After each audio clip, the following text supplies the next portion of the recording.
Bonjour à tous et bienvenue à Catch Club. Alors déjà désolé mais la FAQ ne sortira pas ce week-end.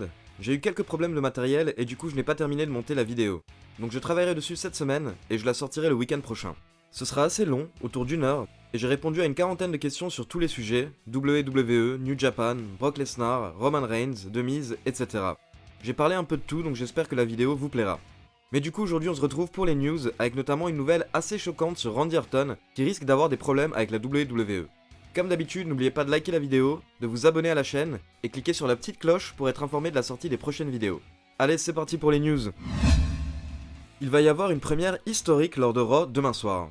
En effet, pour ceux qui suivent la version avec les commentaires anglais, sachez que Jonathan Coachman sera absent une nouvelle fois, sauf que cette fois-ci il ne sera pas remplacé par Booker T comme d'habitude, mais par une femme, en la personne de Renee Young. C'est un moment historique pour Renee, qui sera la première femme à commenter Raw en entier aux côtés de Michael Cole et Corey Graves.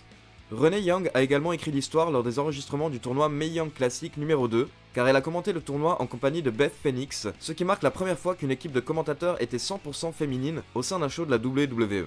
Félicitations à Renee qui le mérite amplement, et si la WWE nous écoute, je rêve de revoir un jour le show Talking Smack, présenté par Renee et Daniel Bryan. C'était l'émission la plus marrante et divertissante de la WWE. Je vous avais raconté dans les 5 news WWE de la semaine dernière que Brian Christopher, le fils de Jerry Lawler, s'était suicidé en prison. Mais voilà, plusieurs jours après les faits, Lawler et ses avocats doutent maintenant du fait que c'était un suicide. En effet, Lawler déclare qu'il y a plusieurs détails qui ne collent pas avec la version des policiers. Tout d'abord, Lawler a eu son fils au téléphone 5 heures avant son décès, et ce dernier n'apparaissait en aucun cas suicidaire ou même instable. Ensuite, plusieurs autres détenus affirment que Brian a été déplacé vers une cellule isolée suite à une bagarre lors d'une partie de cartes dans la prison. Il aurait été blessé, mais il n'aurait pas reçu de soins suite à la bagarre. Quelques heures plus tard, il était retrouvé sans vie. Enfin, la plus grande raison pour laquelle Lawler pense que ce n'est pas un suicide est le fait que les traces autour du cou de son fils ne font pas tout le tour du cou.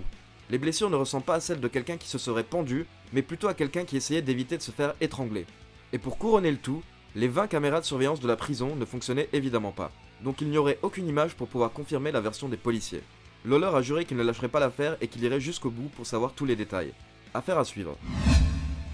Chris Jericho a toujours juré qu'il ne catcherait jamais pour une autre fédération sur le sol américain que la WWE, car ce serait comme gifler Vince McMahon, ce serait un manque de respect.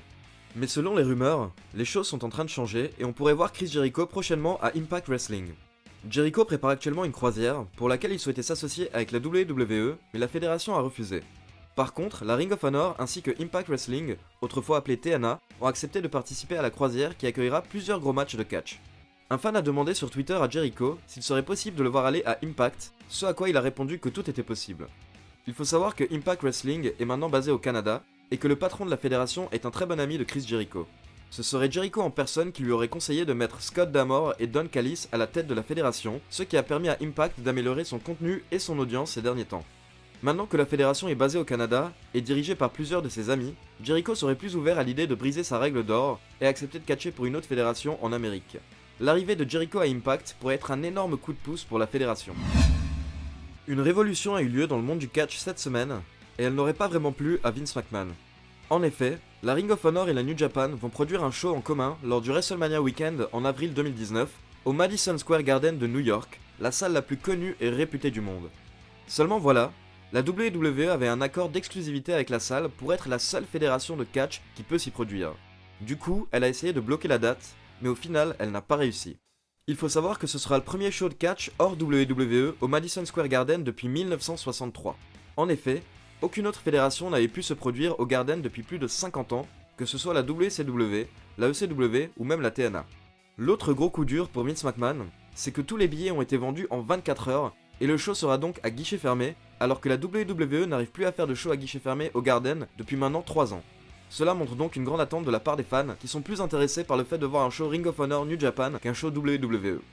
Pour contre-attaquer, Vince va chercher à signer plusieurs gros noms indépendants très rapidement. Il devrait prochainement proposer de gros contrats à Kenny Omega, Cody, les Young Bucks ainsi que Pentagon et Phoenix. Et maintenant, pour la news improbable de la semaine, voici Randy Orton. Un fan a retrouvé une interview d'un ancien scénariste de la WWE, Kurt Bauer, qui avait déclaré en 2012 concernant Randy Orton, je cite: « À chaque fois qu'un nouveau scénariste faisait ses débuts et arrivait dans les bureaux, Randy Orton allait le voir, puis il sortait son pénis, il se touchait, et ensuite il demandait au nouveau scénariste de lui serrer la main. Et si l'employé refusait, Randy commençait à s'énerver et à lui mettre la pression en disant « Quoi? Tu ne veux pas me serrer la main? Ah, t'es trop bien pour moi, c'est ça? C'est n'importe quoi. Tu veux que j'aille dire à Vince et Steph que tu refuses de me serrer la main? À moi? Randy Orton ?» Fermez les guillemets. Ensuite, Orton continuait à mettre les gens mal à l'aise, en effectuant des promos avec ses parties intimes toujours à l'air. Bauer continue en disant qu'il a pu éviter la situation, car au moment où Orton s'apprêtait à sortir sa vipère, Stephanie McMahon est rentrée dans la pièce et du coup Orton s'est arrêté. Le fan qui a retrouvé l'interview datant de 2012 a demandé sur Twitter à Bauer si tout ça était vrai et s'il peut confirmer ce qu'il avait raconté à l'époque. Et Bauer a confirmé ses propos, tout en précisant qu'il n'en voulait pas à Orton. Sympa. Plusieurs personnes ont contacté la WWE afin d'avoir plus d'infos, et la fédération a annoncé qu'elle allait enquêter sur le sujet. Et enfin, pour ceux qui n'ont pas vu la vidéo, j'ai posté il y a quelques jours un flash spécial concernant CM Punk, qui se fait à nouveau attaquer en justice, et cette fois par un autre catcheur qui est nul autre que son meilleur ami. Toutes les infos sont dans la vidéo, le lien se trouve en haut de votre écran ainsi que dans la description.